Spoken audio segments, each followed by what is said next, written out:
People who live in Hawaii, what are some misconceptions and or things people don't realize about island life? Serious. Life can often be very routine. There's less space to build new stuff, so new developments are generally a much longer time frame. If you're not comfortable going to the same 2 beaches, the same 3 restaurants and the same coffee shop on a regular basis, life can be very difficult here. Did they ever finish the train? Not even close. A major employer and source of residency is the US military. Those of Japanese ancestry make up the 2nd largest ethnicity. Staples like groceries and gasoline cost a fortune to account for shipping costs. I was visiting a friend and was shocked they fed their cat sashimi. Because no joke, slabs of raw tuna cost less than canned cat food. That must have been a very happy cat. Goddamn giant centipedes. Found one a good 10 feet long on our pillow before going to sleep one night. Also had one get stuck halfway in a sticky trap, and I woke up to the sound of it dragging that box all over the kitchen tile trying to escape. Nightmare fuel. It's a beautiful place to live and has a lot of advantages. But duck centipedes, well, I'll never visit now. Thanks for the heads up. Turks and Caicos it is. Dating is hard in Hawaii. The population is small, and there is a joke that people are waiting for someone to break up. I could see it being lonely there long term if you didn't find someone quickly or move there with someone. Truth. And the coconut wireless is also a thing with the small population. If you tell even a cockroach a secret, the whole town knows. OMG. Coconut wireless. Hadn't heard that in years. This isn't a thing anymore. But in the 1960s and 1970s every TV show would have their characters greeted by Hawaiian dancers and get a lei necklace as soon as they stepped off the plane in Honolulu. For a while I think a lot of people believed this is what happens all the time. That is what happened for a very long time. Mainly when arriving by ship or before airline deregulation. Eventually, it was not profitable to do it for everyone, and there were too many people arriving to give everyone a lei ceremony. It still happens now, but it's pre-arranged and is an extra cost. Born and raised on the Big Island, live in California now. I can only speak to my own experience in the town I grew up in. On the island I grew up on. But it's a pretty damn normal life. Just happens to be in a very beautiful and unique place. Like any other tourist destination, the vast majority of visitors only see what's on the path of the guided tour, so to speak. When you peel back that curtain, you just see people living their lives like anywhere else. Exactly. My only knowledge of what goes on in Hawaii is an old classmate of mine who's homeless there. Pretty hard to see it as some paradise place when the only exposure you get of it is someone who sleeps on the streets. Guess there isn't much of a better place to be homeless though. I went there a few years ago. I was shocked by the number of homeless people. It's not very easy to hide from police on a small island. So don't do crime, kids, and stay in school is a very important message here. AHH. So that's why Dog the Bounty Hunter is out there, to increase his odds of catching bad guys. It's because it's one of the few places he could be a bounty hunter, since he's a felon. I was born and grew up on the mainland. My wife and I have lived in Hawaii, Maui, for almost a decade now. It is definitely a lot more expensive to live here. 2 bags of groceries is generally in the $100 range. Rent is crazy. Gas is stupid expensive. The other end of that is that pay can be higher too, depending on the job. If you get a good job serving somewhere fancy, it's not uncommon to leave with $300 to $500 for a shift. We depend completely on tourism here to survive. So as much as tourists can be annoying, intrusive, rude, and entitled, we need them. Distance is weird. If I'm gonna drive 30 minutes somewhere, we better be having a whole day planned. Eating out somewhere casual is at least $30 for 2 people. It's really like living anywhere else though, honestly. I have fast internet. Walmart and Target aren't far away. My family is on the East Coast, so seeing them is hard during normal times. Forget about it right now. So that sucks. Also, I miss hoodies, good sandwiches, and the woods. But Maui is stunning and magical and living and breathing. Oh god. The distance thing. I'm from California, but my dad is from Oahu. Whenever we'd go visit his family, We'd always take them out to eat somewhere nice. Took my mom and I a while to understand that AIEA/Waipahu/Pearl City into town is far. We were like, it's 20 to 30 minutes. My aunties would make it sound like it was an adventure. Meanwhile in California we have no problem driving an hour or more to get to an In-N-Out. Hawaii state senator here. About half of all households are unable to afford basic food, shelter, and healthcare. This is often masked by many families living together in multi-generational households. Importing food, energy, and goods through the 20th century has created an unsustainable dependency that has driven up the cost of living for Hawaii's 1.4 meter residents. Outside pressure from speculators drives up the cost of land and housing. Military and federal personnel make up a notable portion of the population, but often overlooked are their COLA and housing allowances that massively distort the rental market. Tens of thousands of Airbnb vacation rentals take additional units out of long-term housing, exacerbating the housing shortage and increasing costs. Add to that many who buy up second and third vacation homes, and many foreigners parking money in condos and real estate that all sit empty most of the time. Because of our somewhat isolated job market, competition is limited and wages tend to be lower for many professions compared to their mainland counterparts. For example, I just passed a law a few years ago that prohibited tech companies from requiring employees to sign non-compete agreements that essentially barred them from working for other competitors. An independent study afterward found without those draconian controls tech sector wages increased by 4% as a result. But despite these challenges we are making progress. We have among the best access to healthcare, life expectancy, and quality of life. The digital and film industry is taking off, and remote work is opening up massive new economic opportunity. We've tripled our renewable energy in the last decade and are on our way to 100% clean energy and a carbon neutral economy by 2045. We're growing brand new niche industries like farm to bar chocolate production, which no other state has yet done. We're expanding local agriculture and tackling food sustainability. At its peak, Hawaii supported a thriving population before Western contact. 100%. Sustainably, we host more unique and endangered species and ecosystems than any other state, and in some cases than the rest of the country combined. At 1.4 million people living with limited space and resources, Hawaii is the perfect model to prove to the rest of the world that we can all live together sustainably with a longer and better quality of life than anyone thought possible. And for our kids' sake we hope to prove it. Edited. Fixed a population error. I've heard about the housing situation and people buying vacation homes, but using them for Airbnbs. Last time I was there they were trying to pee-butt a law that someone had to physically live on the islands in order to buy a home. Did that law get passed, or is it still a bad situation for housing? They passed the law with a lot of new short-term rental restrictions. I'm kind of surprised no one has said that the homeless population is outrageous in Hawaii. A big part of that is the fact that homeless people come from the mainland to be homeless here because it's a more livable climate.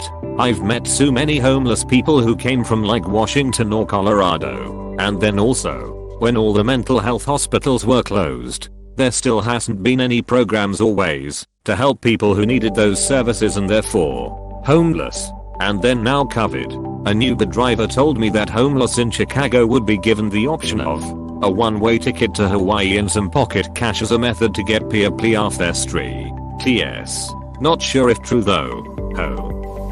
Pre-Western contact Hawaii had a long and awesome oral tradition. But the islands did not have a written language or written numbers until the 1820s. The Hawaiian Islands did not have a Western system of land surveying / map making / recording the sale of land until late into the 19th century. Some of the earliest surveys are dated in the 1870s. To this day the state of Hawaii has two different systems of land registration.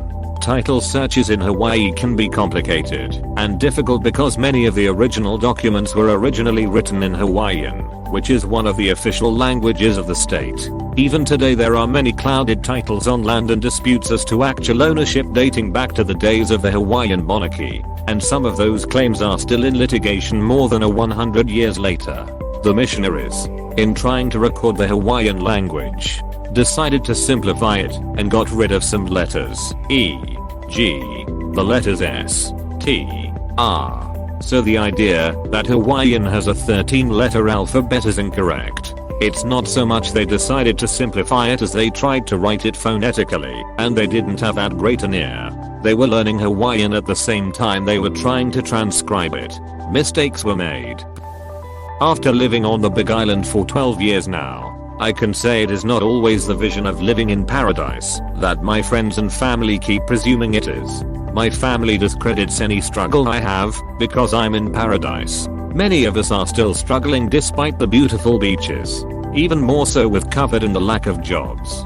So many of my friends and extended family cannot even afford food, let alone their rent/house payment since this pandemic. And let us not even discuss how expensive it is to buy a house here. The cost of living here is astronomical. And if you live on a neighboring island to Oahu, you most likely lack proper medical facilities as well. Many live multiple families/generations in one home just to be able to survive. Many more work several jobs just to keep a roof over their head and food on the table. Yes, it is beautiful. Yes, we are graced with incredible views when we drive to see them. And yes, we are thankful for what we have.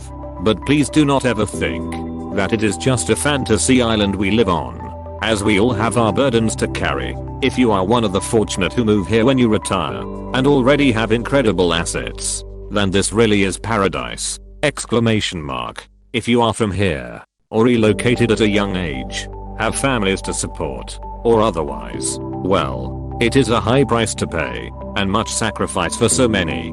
For those beaches and views, I've seen the housing prices. I imagine the only way for locals to own a house is to inherit it. Depending on which island you're on, you legit can be out of food and have to wait on the barge to come by for basic shit. It's like living in the mainland when you have shortages from storms and such. The grocery store just has what it has, and if it doesn't wait a few days for the next barge. On Maui and Oahu and the Big Island you don't really see this, but out on Molokai it's just what it is. This is a good one. And to add, if you live on Lanai you have to take an hour ferry to west side of Maui, and then drive to the other side of the island for a basic full grocery trip. They obviously have food and immediate necessities, but for the larger items it's quite a trip to get it.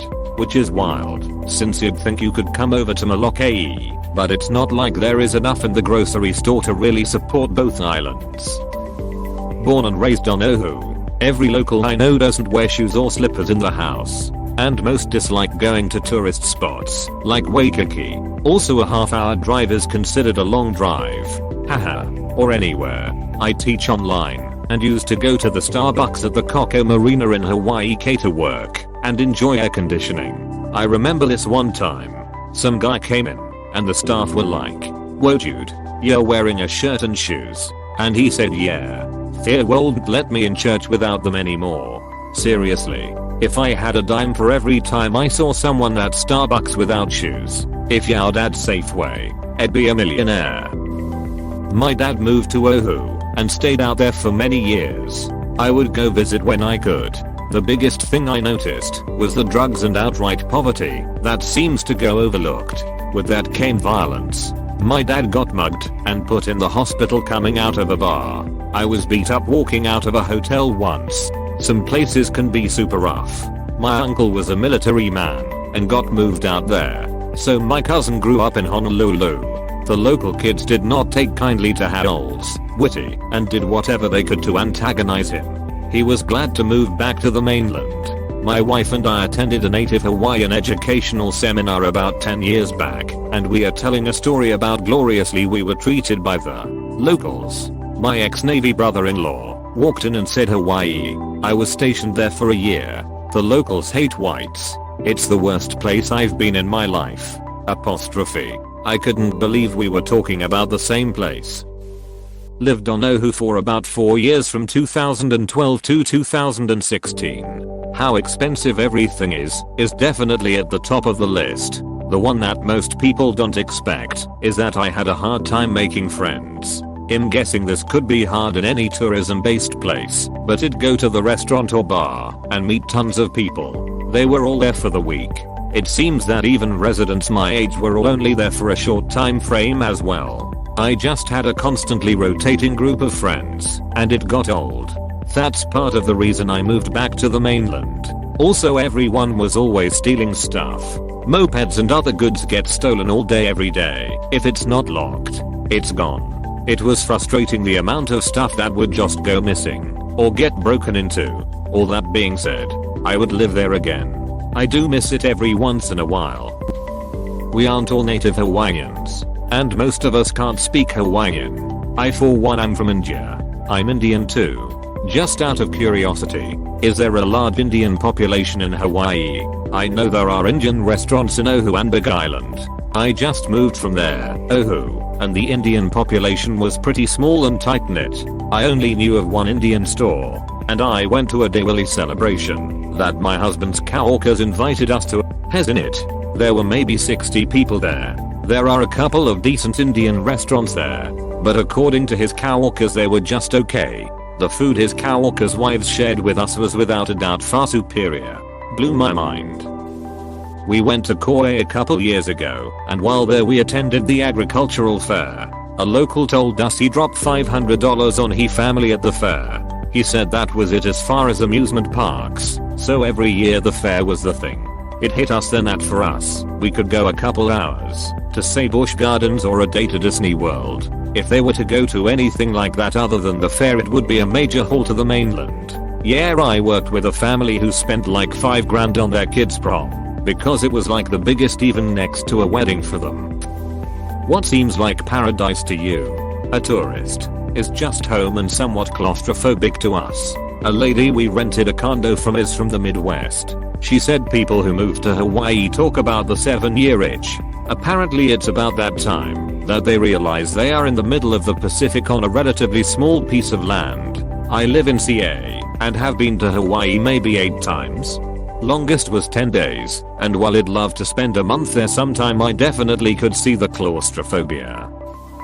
Thank you for watching. We hope you enjoyed this video. Please subscribe for more videos.